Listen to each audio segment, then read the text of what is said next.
Halo, Assalamualaikum warahmatullahi wabarakatuh. Kembali lagi bersama saya di channel Elmi Wati Go. Jangan lupa dukung channel ini dengan cara like, comment, share, and subscribe ya. Terima kasih.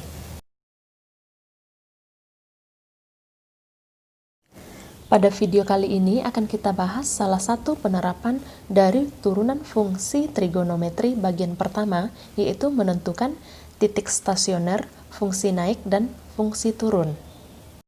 Seperti halnya pada fungsi aljabar, dalam menentukan fungsi naik dan fungsi turun, lebih mudah menggunakan turunan fungsi.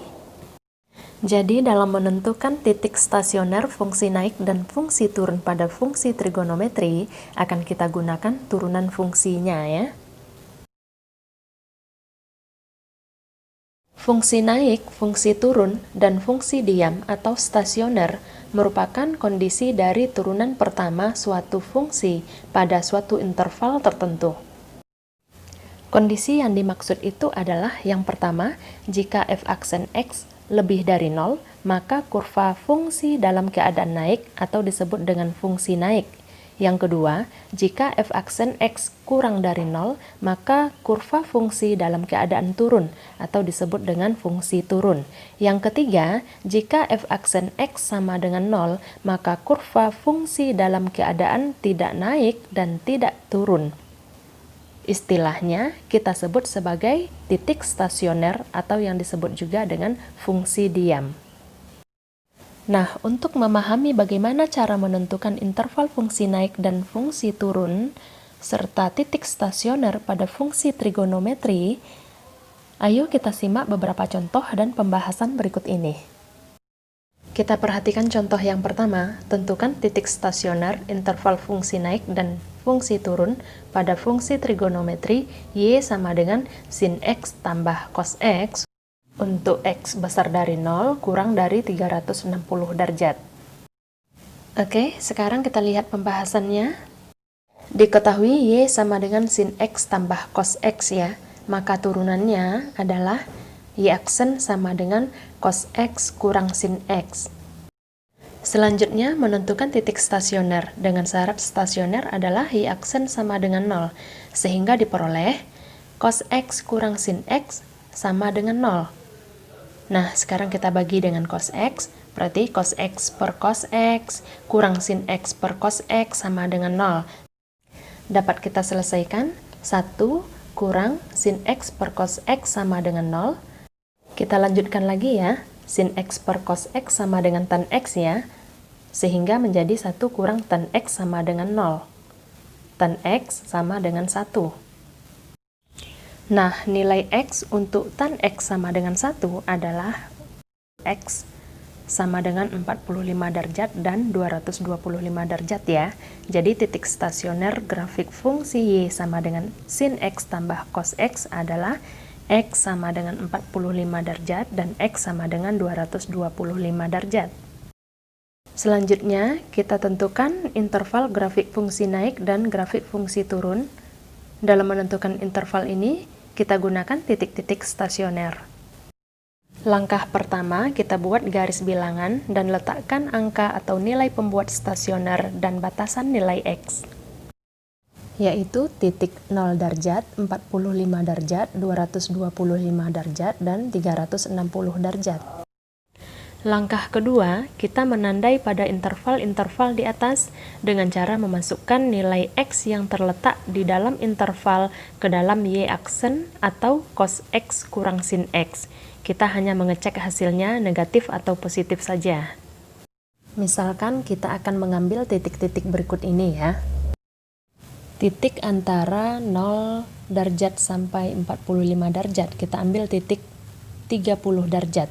Maka cos 30 derajat kurang sin 30 derajat sama dengan setengah akar 3 kurang setengah, hasilnya positif. Kita tandai pada garis bilangan positif ya.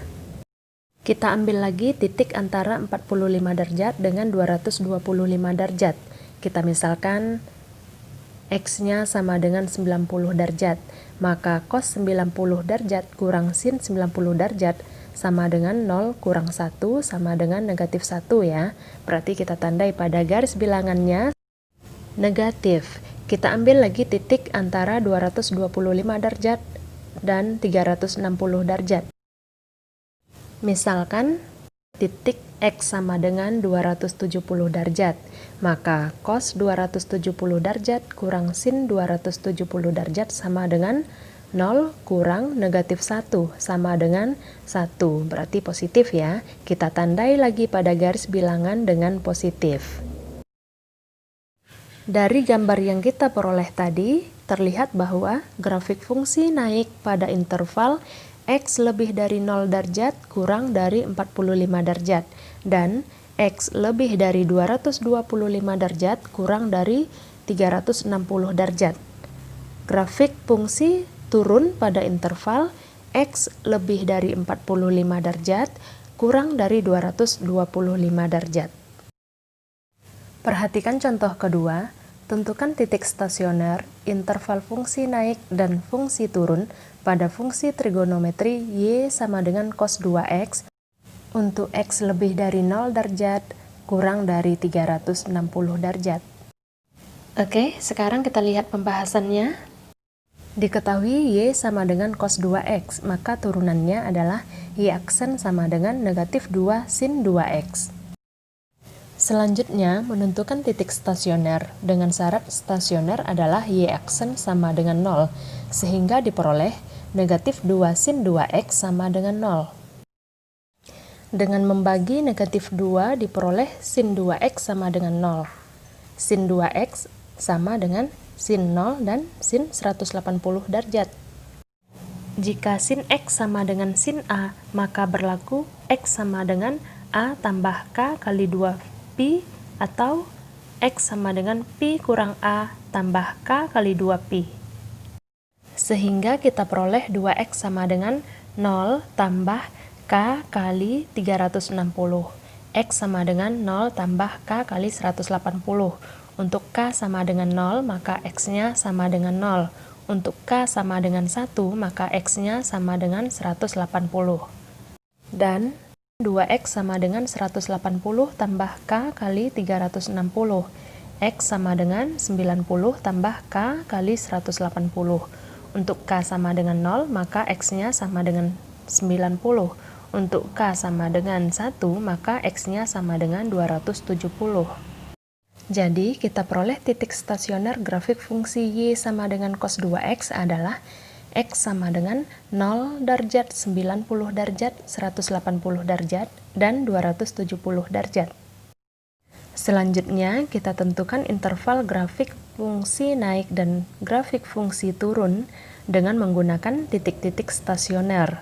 Langkah pertama, kita buat garis bilangan dan letakkan angka atau nilai pembuat stasioner dan batasan nilai X, yaitu titik 0 derajat, 90 derajat, 180 derajat, 270 derajat, 360 derajat. Langkah berikutnya, kita menandai pada interval-interval di atas dengan cara memasukkan nilai X yang terletak di dalam interval ke dalam Y aksen negatif 2 sin 2X. Kita hanya mengecek hasilnya negatif atau positif saja. Misalkan kita mengambil titik-titik berikut ini, X sama dengan 30 derajat, maka negatif 2 sin 2X sama dengan negatif 2 sin 2 kali 30 derajat sama dengan negatif 2 sin 60. Hasilnya negatif ya. Kita ambil lagi titik antara 90 derajat dan 180 derajat, yaitu 120 derajat. Maka negatif 2 sin 2 kali 120 sama dengan negatif 2 sin 240. Hasilnya positif ya. Selanjutnya, kita ambil titik antara 180 derajat dan 270 derajat, yaitu X sama dengan 210 derajat. Maka negatif 2 sin 2 kali 210 sama dengan negatif 2 sin 420. Hasilnya negatif ya.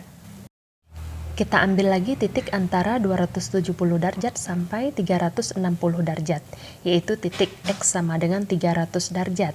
Maka negatif 2 sin 2 kali 300 sama dengan negatif 2 sin 600, sama dengan negatif 2 sin 240. Hasilnya positif ya. Setelah kita mengetahui nilai positif dan negatifnya, maka garis bilangan dapat kita lengkapi seperti pada gambar di bawah ini ya. Sehingga dari gambar yang kita peroleh terlihat bahwa grafik fungsi naik pada interval X lebih dari 90 derajat kurang dari 180 derajat dan X lebih dari 270 derajat kurang dari 360 derajat. Dan grafik fungsi turun pada interval X lebih dari 0 derajat kurang dari 90 derajat dan X lebih dari 180 derajat kurang dari 270 derajat. Demikianlah sekilas materi tentang cara menentukan titik stasioner, interval fungsi naik dan fungsi turun suatu grafik fungsi trigonometri. Paham ya? Untuk menambah pemahaman kamu, ayo kita berlatih. Kerjakanlah soal berikut ini. Semangat dan semoga berhasil. Semoga video ini bermanfaat. Thanks for watching. See you on my next video. Assalamualaikum warahmatullahi wabarakatuh.